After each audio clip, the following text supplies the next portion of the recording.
하나님 말씀 시편 100편 1절부터 5절까지 말씀. 다 찾으신 줄 알고 우리 한 목소리로 우리 합독하도록 하겠습니다. 시작. 온 땅이여 여호와께 즐거운 찬송을 부를지어다. 기쁨으로 여호와를 섬기며 노래하면서 그의 앞에 나아갈지어다. 여호와가 우리 하나님이신 줄 너희는 알지어다. 그는 우리를 지으시니요 우리는 그의 것이니 그의 백성이요 그의 기르시는 양이로다. 감사함으로 그의 문에 들어가며 찬송함으로 그의 궁정에 들어가서 그에게 감사하며 그의 이름을 송축할지어다. 여호와는 선하시니 그의 인자하심이 영원하고 그의 성실하심이 대대에 이르리로다. 아멘. 사랑하는 주님 감사합니다. 오늘도 생명의 약속의 말씀이 여기 있기에 오늘도 하나님 앞에 말씀을 듣고 말씀을 전하기 원합니다. 오늘 이 가운데 성령으로 함께 하시고 우리의 상한 심령과 낙심한 심령 가운데 말씀의 위로와 평강과 승리가 있게 하여 주시옵소서. 오늘 전에 들을 수 있는 자들이 하나님 말씀을 들을 때 샘솟는 영기롭게 하시고 세상에 나가 다시 한번 승리하며 주의 복음을 전함에 부족함이 없도록 성령으로 인도하여 주시옵소서. 예수 그리스도 이름으로 기도드리옵나이다. 아멘. 남아프리카 잠바부 북부 고산지대에 가면은 바벤바 부족이라고 있다고 합니다. 저도 뭐 만나보지는 못했지만 바벤바 부족이 있는데 그 바벤바 부족은 그 지역에서뿐만 아니라 전통적으로 이렇게 봤을 때 굉장히 도덕적으로 문제가 없는 아주 그 규범으로나 봤을 때 이런 것들이 굉장히 잘 이렇게 되어져 있는 그런 부족이라고 합니다. 여러분이 아시다시피 일단은 그 아프리카 지역에 있는 사람들은 일단은 양육 강식이 강하기 때문에 어떤 뭐 도덕적인 행위라든지 이런 개념들이 별로 없다라는 사실부터 우리가 인지하고 들어가야 됩니다. 이 바벤바 부족은 이렇게 어떤 이 도덕적인 부분에 대해서 굉장히 이 사람들이 정서적으로나 이런 것들이 잘 되어 있다고 해요. 그 왜 그러냐 그랬더니 이 사람이 살아가다 보면 실수할 수 있지 않습니까? 그러니까 도덕적으로 죄를 짓기도 하고 또 범죄할 수도 있죠. 그러면은 사람들이 그 죄인을 그 동네 광장 가운데다가 이렇게 세우는데요. 그러면 사람들이 지나가면서 말 한마디씩을 이렇게 해준다고 합니다. 여러분 어떤 말 해주실 것 같아요? 네? 왜 거기서 나쁜 짓을 했어? 너는 왜 나쁜 놈이지? 뭐 이러면서 우리 좀 이렇게 안 좋은 얘기를 하겠죠. 그런데 이 사람들은 지나가면서 그 사람의 잘했던 일들에 대해서 한 가지씩 꼭 이야기한다고 해요. 내가 결혼했을 때 당신이 너무나 기뻐해줘서 감사합니다. 내 아들이 아팠을 때 당신이 나를 도와줘서 너무나 감사합니다.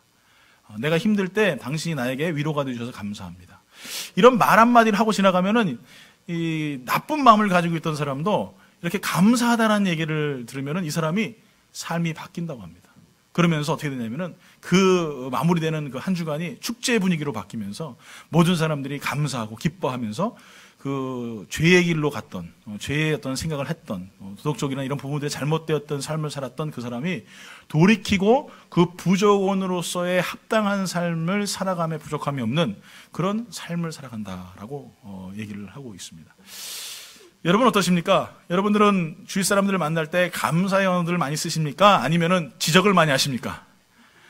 웃는 분들은 전과가 다 있으신 분들인 줄 믿습니다만 하여간 우리 옆에 분하고 한번 우리 이렇게 인사해 볼까요? 당신이 나를 도와줘서 감사합니다. 아니면 내가 당신 옆에 있어서 너무나 감사합니다.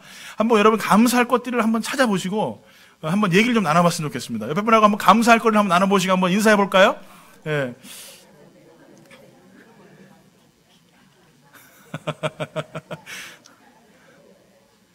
우리가 보통 이렇게 살아가다 보면은 이게 지적할 때는 참 잘 찾아내요.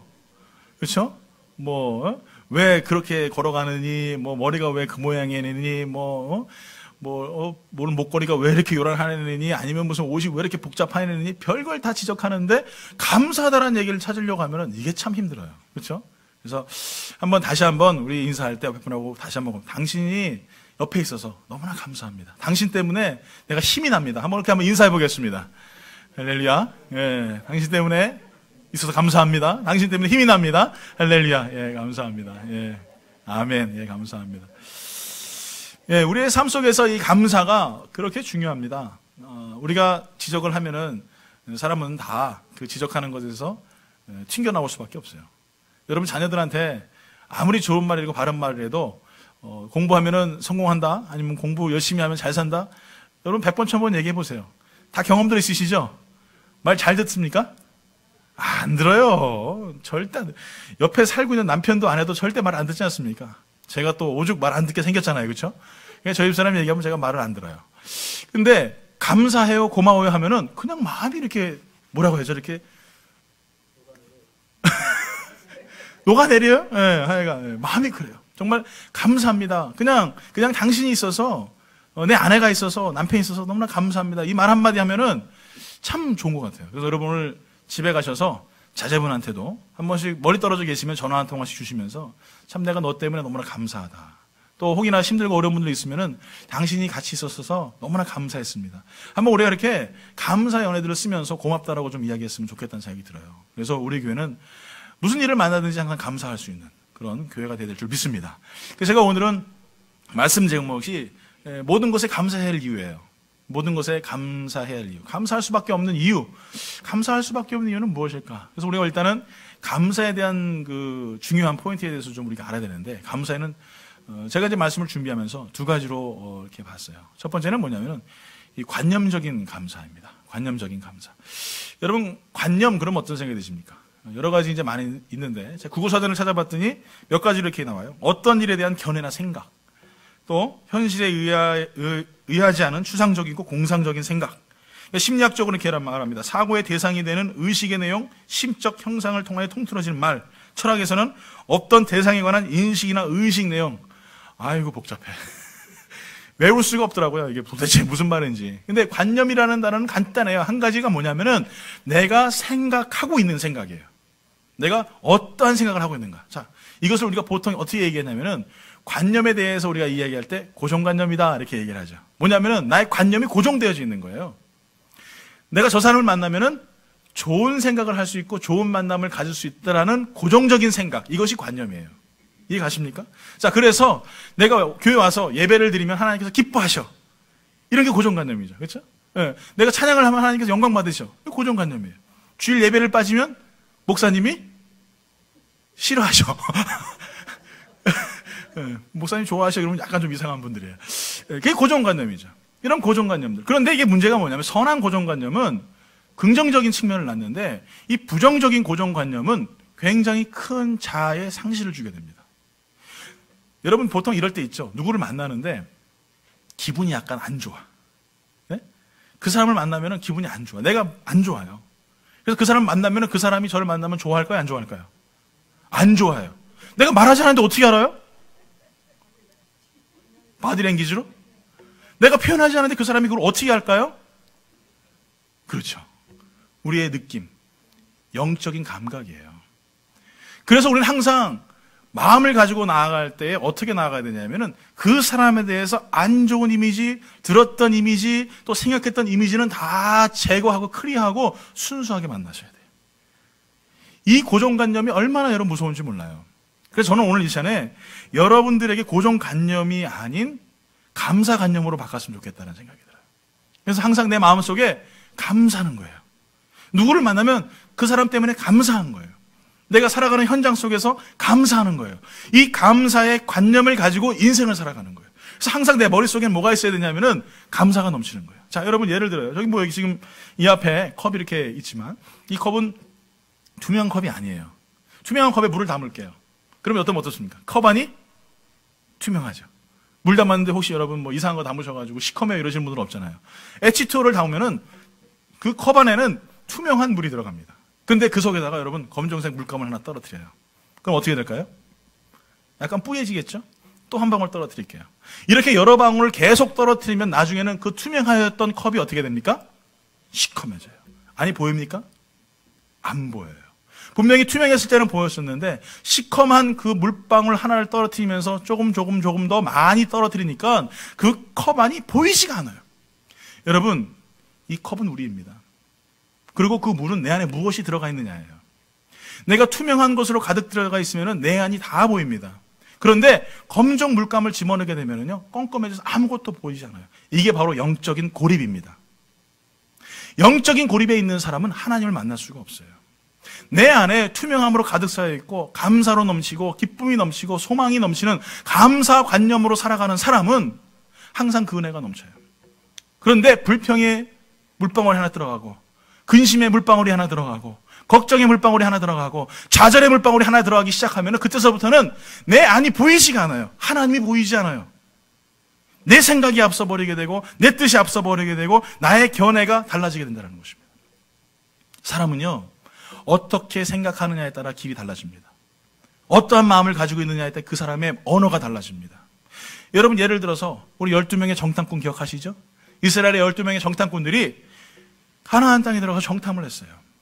그 12명의 사람들이 똑같이 가서 똑같은 환경 속에서 똑같은 것을 보고 똑같은 어려움을 겪으면서 그들이 돌아왔습니다.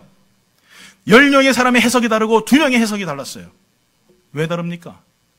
똑같은 걸 봤는데 왜 10명의 정탐꾼들은 우리는 메뚜기 떼 같다라고 이야기하고 2명의 정탐꾼들은 그들은 우리의 밥입니다라고 이야기했을까요? 뭘까요? 똑같은 사물을 봤지만 해석이 다른 거예요. 내 안에 영적으로 고립되어 있는 사람은 무엇을 보든지 간에 안 되는 거예요. 그러나 내가 감사함으로 하나님께서 나와 함께 계시고 하나님 나와 동행하시면은 나는 무엇이든지 할 수 있습니다라는 그 투명한 그런 모습으로 내가 달라지게 된다는 거예요. 다시 한번 여러분들에게 묻습니다. 여러분들은 10명의 정탐꾼입니까? 아니면 2명의 정탐꾼입니까? 나는 메뚜기 떼처럼 아무것도 할 수 없는 존재라고 이야기하십니까? 아니면은 그들은 나의 밥이다 라고 여러분 당당하게 이야기하고 계십니까? 여러분, 우리가 분명히 알아야 될 것은 내 속에서 나를 주관하고 있는 것은 내가 아니에요. 나를 다스리시는 것은 하나님이시기 때문에 내가 내 안에 불평과 불만과 거짓으로 욕망으로 좌절의 물방울들을 계속 떨어뜨리면은 나는 그 영적인 고립 상태에서 절대 세상을 바라볼 수가 없습니다. 나를 바라보시고 나와 함께 계시고 나의 은혜 가운데 동행하시는 그 하나님을 바라보기 위해서는 그 시커먼 물들을 정화시켜야 돼요. 어떻게 해요? 어떻게 해야 되겠습니까? 감사의 물방울을 떨어뜨리기 시작하는 거예요. 작은 일에 감사하는 거예요. 정말 감사할 수 없지만 그래도 감사할 것들을 찾는 거예요. 그러면서 그 시커먼 물방울, 시커먼 것들을 가득 차는 내 속에 불평과 불만으로 가득 차는 내 속에 나의 생각의 전환과 생각의 모든 바꿈이 내 삶 속에서 일어나야 된다는 것입니다. 오늘 여러분, 내 속에 주어진 것들이 무엇입니까? 오늘 여러분 감사 한번 해보세요. 그래서 내가 항상 감사 관념으로 내 삶에 살아갈 수 있는 믿음의 성도가 되어야 된다는 것입니다. 그래서 데살로니가전서 5장 18절에 이렇게 말합니다. 범사에 감사하라. 이것이 그리스도 예수 안에서 너희를 향하신 하나님의 뜻이니라. 범사에 감사하라. 이것은 무슨 일을 만나든지 감사라는 거예요. 여기서 범사라는 것은 헬라어에서 가장 중요한 어휘를 따지면은 물질적인 문제입니다. 그러니까 여러분, 물질적인 문제에 감사할 수 있으세요? 없죠? 돈이 없는데 감사가 나와요? 감사가 안 나오지. 저한테도 감사가 안 나오지. 그런데 이런 물질적인 문제에서도 감사하라 이거예요. 이 말뜻은 내가 어떠한 환경과 어떠한 조건과 어떠한 삶 속에서도 아주 사소한 것이라도 하나님 앞에 감사할 수 있는 그런 삶을 살아가야 된다는 것입니다. 이것이 여러분 감사관념이에요. 여러분, 다시 한번 여러분에게 질문하고 싶습니다. 여러분의 고정관념은 어떠십니까? 불평의 관념이십니까? 걱정의 관념이십니까? 할 수 없어라는 좌절의 관념이십니까? 오늘 여러분 감사로 바꾸길 예수 이름으로 축원합니다. 감사로 바뀌어야 돼요. 그래야 내가 하나님 앞에서 주어지는 그 은혜를 경험하게 되고 그 감사함으로 그 안에 들어가서 기뻐하며 영광 돌리는 그런 삶을 살 수 있는 거예요. 여러분, 바로 범사에 감사한다는 것이 나의 생각, 나의 의식, 나의 모든 것들을 바꾸는 것으로 시작되는 거예요. 내 속에 있는 이 시커먼 것들, 그래서 내가 영적인 고립 상태에 있는 나의 모습들이 감사함으로 바뀌어지면서 하나님의 모습이 투영되고 그의 생각이 무엇인지, 그의 모습이 무엇인지 바라보는 거예요. 그래서 해석이 달라져요. 사람을 바라보는 해석이 달라져요. 시간을 바라보는 해석이 달라지고요. 물질을 바라보는 해석이 달라져요. 껌껌하고 시커먼 것으로 가득되어 있으면은요, 그 해석 자체가 안 된다라고 이야기하지만 2명의 여호수아와 갈렙처럼 할 수 있다, 가능하다, 우리 하나님 나와 함께 계시면 무엇인지 이룰 수 있다라는 그런 감사의 삶으로 바뀌어지게 된다는 것입니다. 자, 두 번째로는요, 상대적 감사라는 것이에요. 예, 상대적 감사라는 것은 말 그대로 보는 것과 가진 것에 대한 감사를 할 수 있어야 돼요. 여러분, 여기서 제가 말씀드리는 상대적인 감사라는 것은 나보다 위대하고 나보다 많은 사람들을 바라보면 감사가 나옵니까? 안 나오죠. 저도 안 나와요. 예. 저보다 정말 뛰어나고 저보다 뭔가 잘하는 사람을 보면은 나는 왜 이렇게 못하지? 나는 왜 이렇게 부족하지? 막 이런 비굴한 생각이 드는데, 그런데 나보다 못한 사람 보면은요 감사해요. 내가 그래도 이렇게 살아갈 수 있구나. 내가 그래도 이렇게 나의 모습 가운데서 정말 만족할 수 있는 것들이 있구나. 살아가는 거. 그러니까 우리가 감사하는데 자꾸 위의 거를 바라보니까 감사가 없어요. 잘 되는 것 바라보고 돈 많은 사람 바라보고 능력 있는 사람 바라보고 살아가니까 감사가 자꾸 잊어버리지 않습니까? 이럴 때는요, 동영상이나 아니면 인터넷 들어가셔가지고 가난한 아프리카 어린아이 한번 쳐보세요. 그냥 감사가 저절로 나와요. 피골이 상접해가지고요, 어린 꼬맹이가 먹을 게 없어가지고 배 복수가 차가지고 온 몸은 뼈밖에 없는데 배만 볼록 튀어나와 있어요. 거기에 가가지고 말이에요, 사람들이 도와주면서 숲 한 그릇 먹여주고 그 아이가 점점 자라면서, 이런 모습들 보면은 여러분 감사가 거저 나오지 않을까요? 우리는 자꾸 너무나 상대적인 감사 가운데서 살아가면서 뭔가 자꾸 착각할 때가 많이 있어요. 내가 없는 것들에 대해서 우리는 자꾸 달라고만 하고 소유에 대한 소유권에 대해서 우리가 자꾸 이야기만 하지, 정말 하나님이 내 속에서 주어주시는 아름답고 귀한 것들에 대한 감사, 이런 것들을 우리가 자꾸 놓치고 살아간다는 거예요. 우리 예수님께서 광야에서 말씀을 전하시다가 많은 사람들이 배가 고파요. 그 사람들에게 하나님 하늘나라를 이야기하고 말씀을 증거할 때 많은 사람들이 은혜를 받습니다. 그런데 정작 먹을 것이 없으니까 어떻게 합니까? 어린 소년이 와가지고 오병이어를 주님께 드렸어요. 그때 예수님께서 제일 먼저 하신 게 뭔지 아십니까? 예? 축사를 하셨어요. 축사하니까 우리가 생각할 때는 뭐 축복기도? 이 아이가 이거 줬으니까 하나님 이 아이 축복해 주세요. 이게 아니에요. 감사했다. 감사. 오병이어 보고 뭘 감사가 나와요, 여러분? 어린아이가 먹는다면 얼마나 먹겠어요? 제가 먹는 것처럼 먹겠습니까? 저는 오병이어, 그러면 오병은 저 정도 이만한 고기 5개는 있어야 돼요. 네? 죄송합니다. 이만한 떡 5개는 있어야 되고, 이만한 여러분 물고기 2마리는 나에게 있어야 돼요. 그게 제가 먹는 거지. 그거 보고 어떻게 어린아이가 먹는 조그만 도시락 들고 들어와가지고 주님께서 그거 보고 감사하시냔 말이에요. 그런데 주님의 그 은혜는 거기에 있는 거예요. 작은 것에 바라보면서 감사하면은요, 그것을 5,000명에게 먹이고, 얼마나 남았어요? 12광줄이 제가 생각하기에는 제자들에게 보너스로 한 바구리씩 다 주셨을 것 같아요. 이렇게 가져가라고. 수고했다, 야, 그동안 이거 보너스다. 제 생각이에요. 제 생각. 성경에는 없어요, 그런 말. 오늘 여러분, 우리가 감사해야 될 것은 내가 많은 것들, 또 앞으로 주어진 것들, 또 더 많은 어떤 축복들, 이런 것이 아니라 작은 거에서부터 감사하는 거예요. 지금 배고픈 수많은 사람들이 5,000명이 앉아있는데 그들을 바라면서 작은 오병이어를 바라보고 감사할 수 있는 그 주님의 마음처럼 우리가 주어진 작은 일에 대해서 감사할 수 있다면 하나님께서는 오병이어와 같은 놀라운 축복이 안 일어나게 하실 수 없다는 사실이죠. 우리가 감사하지 못하니까, 주어진 것들에서 만족하지 못하니까 자꾸 내 안에 뭐가 쌓입니까? 걱정이 쌓이고 근심이 쌓이고 자꾸 불평이 쌓이는 거예요. 여러분 기억하십시오. 불평은요, 일회성으로 끝나지 않습니다. 따라합니다. 불평은 일회성으로 끝나지 않습니다. 여러분 일회용품이 많이 나오잖아요. 그때 불평은 일회용품이 없어요. 불평은 절대 일회성으로 끝나지 않습니다. 불평은 씨를 낳고 씨를 낳아서 얼마나 번식력이 강한지 몰라요. 저희 집에 잡초가요. 제가 안 나왔더니 2주 동안 집을 비웠더니 그냥 막 잡초가 장난이 아니에요. 자라나는 열매들은 안 자라고 말해요. 잡초는 너무 많이 자랐어요. 진드기가 막 오이에 붙어가지고 말입니다. 얼마나 많이 있는지 몰라요. 제가 그거 키웠어요? 진드기야 잘 커라. 개미야 많이 나와라. 뭐 이랬습니까? 잡초야 너 많이 영양가 먹고 잘 자라라. 아니라니까요. 불평은 내가 원하지 않아도 내 속에서 막 솟아져 올라와요, 이게. 왜? 내가 죄의 시스템화되어 있기 때문에. 아담과 하와의 그 죄 때문에 내 속에서 이 불평은 끊임없이 나옵니다. 그렇기 때문에 이 불평을 누를 수 있는 유일한 방법은 뭐냐? 감사라는 거예요, 감사. 있습니까, 여러분?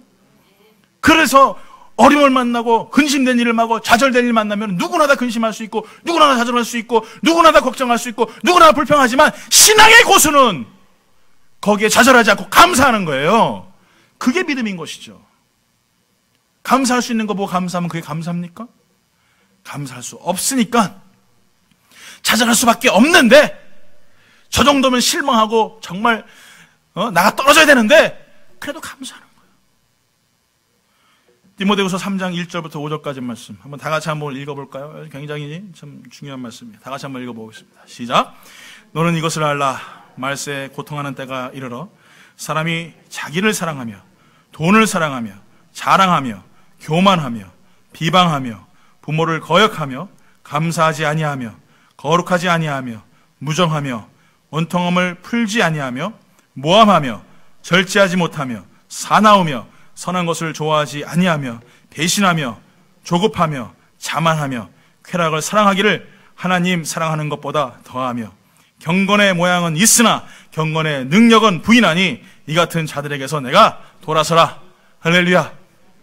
오늘 여러분 제가 다른 말씀 다 빼고 한 가지만 얘기할게요. 말세에 나타나는 가장 큰 중요한 포인트 중에 하나가 뭐냐면 감사하지 않는데요. 감사하지 않는데요. 여러분 요즘에 살면서 감사하다는 얘기 많이 들어보셨습니까? 예전에는요, 그래도 감사하다는 얘기 자주 들었어요. 고맙습니다. 감사합니다. 저희들 어렸을 때 그랬거든요. 그래도 뭐 하면은 만나는 사람마다 감사합니다. 아이고 죄송합니다. 이런 얘기 많이 들었는데 요즘에는 그런 거 없어요. 오늘 여러분 디모데후서 3장 1절부터 5절까지 있는 말씀을 쭉 한번 보세요. 말세에 나타나는 증상들이에요. 그 중에 가장 중요한 부분이 뭐냐? 오늘 제가 말씀드리고 싶어는 감사하지 않는다는 거예요. 자, 그런데 오늘 여러분 사도 바울이 디모데에게 뭐라고 말씀하시냐면 3장 5절에 이렇게 말합니다. 이 같은 자들에게서 떠나라. 뭐라고요? 이 같은 자들에게서 너는 떠나라. 3장 5절 말씀하시는 것처럼 내가 그들에게 돌아서지 말라. 같이 있지 말라 이거예요. 감사하지 않는 사람과 같이 있지 말라. 불평하는 사람과 같이 있지 말라. 근심하고 좌절하는 사람에게 떠나서라. 이렇게 말씀하고 계세요. 왜? 내가 그렇게 되니까.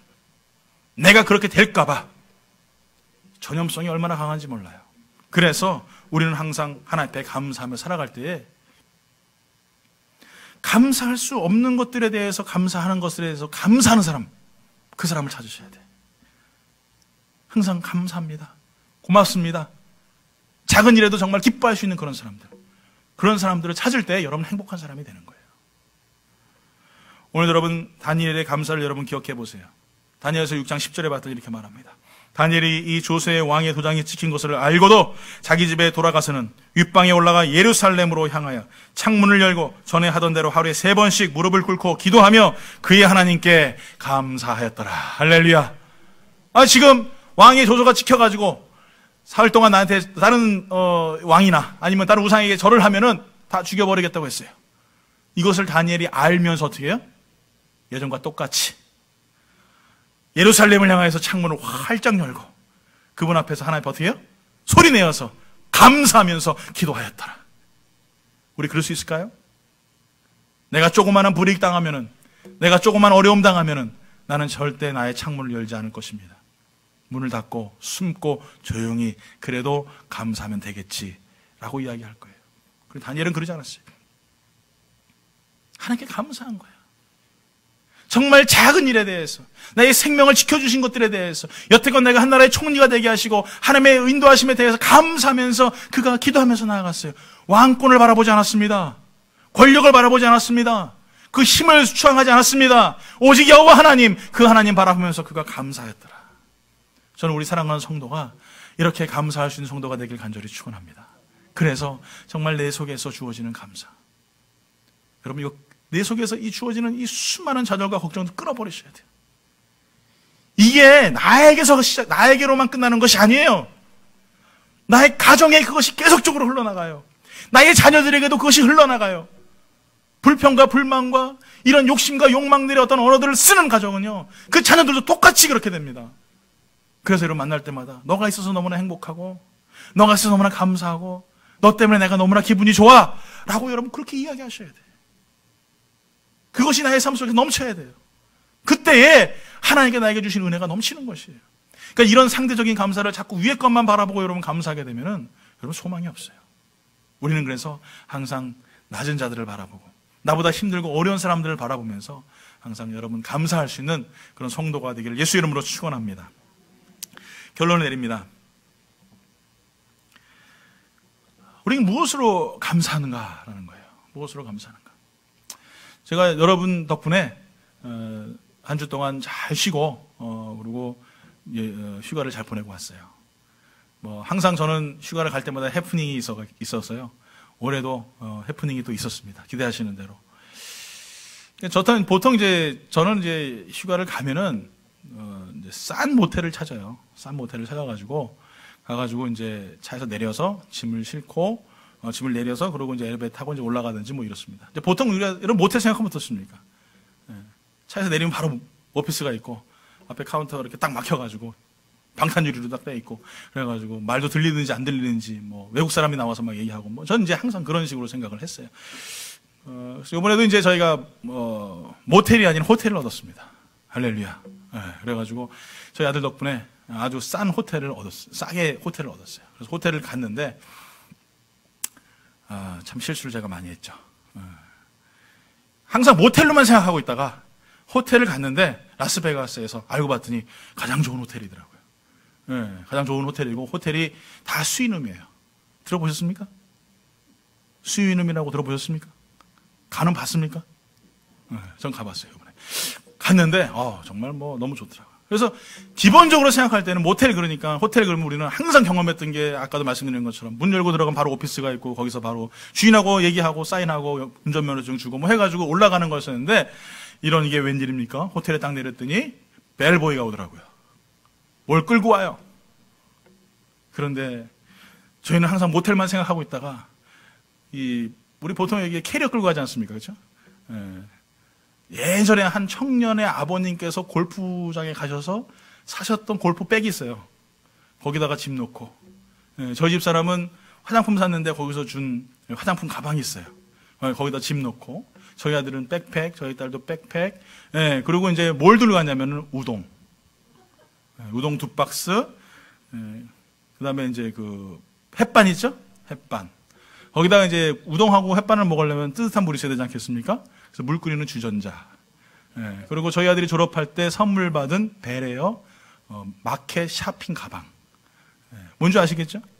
그렇게 들고 가방을 챙겨서 갔어요.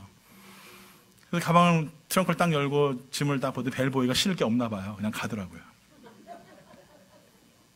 근데 저는 정말 태어나서 처음으로 파킹을 딱 내렸는데 발레 파킹이에요. 100% 다. 그러니까 차 키도 주고 내려야 되고 짐은 무조건 들고 나와요. 차를 내리니까 벌써 차는 가버리고 짐은 덜렁하게 서 있는데 거기서 호텔 라비까지 들어가는데 100m예요. 다들 멋진 옷을 입고 캐리어를 끌고 외국에서 왔는지 하여간 뭐 고급 호텔이니까 다들 그런 분위기인데 저희는 어때요? 가방 들고 뭐 우동 2박스에다가 햇반 들고 거기다가 제가 또 아주 기가 막힌 게 제가 슬리퍼를 신고 갔는데 이거 스마일에서 산 파란색 슬리퍼 여러분 아실 거예요. 집에 하나씩 다 있으면 그거 신고 저희 딸도 빨간색 슬리퍼 신고 그리고 거기까지 걸어갔어요. 얼마나 창피하든지 저희 딸하고 저하고 뒤에 숨었습니다. 나무 뒤에 이렇게 숨고 라비도 얼마나 긴지 말이에요. 저희 집사람하고 아들하고 가가지고 계산하는 동안 사람들이 왔다 갔다 하는데 자꾸 나만 쳐다보는 것 같아요. 얼마나 창피하든지 말이에요. 여러분 10시간 운전하고 갔으니 머리는 산발이죠. 새벽부터 갔으니 얼마나 피곤하겠어요. 거기서 다 이제 체크인하고 들어가는 가는 길까지 또 카지노가 있어요. 카지노를 지나가야 돼. 사람들이 다 쳐다보는 것 같아요. 저희 집사람은 자기를 쳐다보더래. 얼마나 창피하고 부끄러운지 말이에요. 그리고 나서 모텔이 아니고 죄송합니다. 호텔에 올라갔더니 여러분 놀라지 마세요. 퀸 베드가 2개가 있는데 그런 방이 또 하나가 또 있어요. 화장실이 저희 안방만 해. 그냥 배탑도 있고요. 샤워대도 있고 또 따로 있고 하여간 너무너무 좋은 호텔이었어요. 정말 여태껏 살면서 이렇게 좋은 호텔에서 자본 적이 없었어요. 너무너무 좋더라고요. 근데 정말 좀 부끄럽고 창피하고 제가 이렇게 좀 말을 잘 못해서 그 상황에 대해서 잘 이해는 못 하시겠지만 이거는 그랬어요. 그런데 제가 2가지 깨달았습니다. 첫 번째는 뭐냐면은 항상 준비해야겠다는 거. 좋은 호텔에 가실 때 여러분 꼭 마지막 휴게소에서 옷 갈아입고 들어가시길 바랍니다. 머리 정리도 좀 하시고요. 메이크업도 좀 하시고요. 여러분 들어가세요. 안 그러면요 죄송합니다만 개망신당해요. 얼마나 창피하든지 내가 머리는 산발이 삐쳤냐면 내가 거울도 보지 못했으니까 얼마나 부끄럽겠어요. 그래서 제가 생각한 거예요. 다음부터 내가 호텔을 얻으면은 꼭 전 휴게소 내려서 준비하고 들어가야 되겠다. 또 한 가지는 뭐냐 하면은요. 아무리 거지같이 하고 들어가도 내가 돈 내니까요. 아무도 막지를 못하더라고요. 그냥 들어가더라고요. 첫 번째 깨달은 것은 준비해야 된다는 것. 저는요. 그렇게 높고 그렇게 아름다운 호텔의 라비를 걸어본 적이 없어요. 그런데 문득 그 생각이 들었어요. 천국에 간다면 이보다 더 클 텐데, 천국에 간다면 이보다 더 아름다울 텐데, 내가 거짓골을 하고 간다면, 내가 준비하고 가지 않는다면, 누가 아무도 나한테 뭐라고는 하지 않겠지만 난 얼마나 부끄러울까, 그런 생각했어요. 다시 한번 내가 준비해야 되겠다는 생각이 들었습니다. 어떤 준비하느냐? 오늘 말씀처럼 감사함으로 준비하는 거예요. 분명히 성경에 뭐라고 말합니까? 감사함으로 그 궁전에 들어가라, 이렇게 말씀하고 계세요. 오늘 여러분, 우리가 감사함으로 하나님 앞에 준비하지 않으면요, 그 누구도 하나님 앞에 들어갈 수가 없습니다. 부끄러운 모습으로 들어갑니다. 캐리어 하나 준비하지 못하고, 옷 하나 준비하지 못하고, 얼굴 화장 하나 준비하지 못하고 들어가서 부끄러운 모습으로 여러분 구원받는다면 이것만큼 창피한 일이 어디 있겠냐, 이거예요. 여러분, 준비하시길 예수 이름으로 축원합니다. 준비될 줄 믿습니다. 오늘부터 여러분 감사로 준비하세요. 감사합니다. 그저 감사합니다. 또 한 가지는 아까도 말씀드린 것처럼 내가 돈을 내면요, 아무리 거짓골을 하고 있어도, 우동 박스를 들고 있어도, 스레빠 스마일에서 산 거 파란 거 신고 있어도 방문 열쇠를 주더라는 거예요. 지불하면. 천국 갈 때 누가 지불하셨어요? 예수님이 지불하셨어요. 예수님이 지불하셔서 방카드 내가 받았기 때문에 내가 입성할 수 있는 거예요. 누가 나한테 손가락질해도, 난 비방해도, 너 그렇게밖에 신앙생활 못했는데도 어떻게 천국 갔냐고 해도, 그래도 예수님이 지불하셨기 때문에 당당히 그 안에 들어갈 수 있는 거예요. 오늘 사랑하는 성도 여러분, 가난한 사람들에게는 뭐가 감사할까요? 네? 돈 있으면 감사하죠. 배고픈 사람들에게 뭐가 감사할까요? 음식 주고 빵 주면 감사하죠. 외로운 사람들에겐 친구, 말 들어줄 수 있는 사람, 그 사람 있으면 감사하죠. 힘든 사람들은요, 힘을 보태주고 용기를 줄 수 있는 사람 있으면 감사하죠. 그럼 죄인들에게는 뭐가 감사할까요? 십자가. 십자가. 그 십자가가 감사한 거예요. 그 십자가가 그 어떤 것보다 감사한 거예요. 나 같은 죄인을 구원시키셔서 하나님의 자녀 삼아주셔서, 어느 때는 굶기도 하고, 어느 때는 외롭기도 하고, 어느 때는 힘들고 낭망되어서 좌절하여서 이 세상에 혼자밖에 없는 것 같아도 그 십자가 때문에 다 감사한 거예요. 오늘 이 인생을 살다가 여러분 힘든 일, 여러분 한두 번입니까? 낙심된 일이 얼마나 많이 있습니까? 나 같은 죄인 살려주신 그 은혜, 그 십자가, 여러분 그거 바라보면요, 아무리 내가 가난하고 아무리 힘들고 아무리 외로워도 감사할 수밖에 없어요. 오늘 여러분의 감사의 대상을 다른 데서 찾지 마시기 바라요. 나에게 돈이 좀 있다고 해서, 나에게 좀 힘이 있다고 해서, 아니면 내가 남들보다 더 뛰어난 능력이 있다고 해서 그것이 감사할 조건이 아니라, 없지만, 가진 것 없지만 이 죄인의 개수를 예수 그리스도의 보혈의 피로 말미암아 구원시켜 주시고, 그 십자가의 은혜로 말미암아 하나님의 자녀로 양자형을 부어 주시어서 내가 너를 택했노라, 내가 너를 지명하여 불렀노라, 그 누구도 나의 사랑에서 널 끊을 수 없게 하셨던 그 십자가, 그 십자가만으로 감사하는 거예요. 오늘 사랑하는 성도 여러분, 여러분의 삶 가운데 진정한 감사가 어디 있습니까?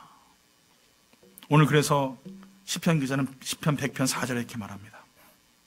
감사함으로 그의 문에 들어가며 찬송함으로 그의 궁전에 들어가서 그의 감사하며 그의 이름을 송축할지어다. 할렐루야.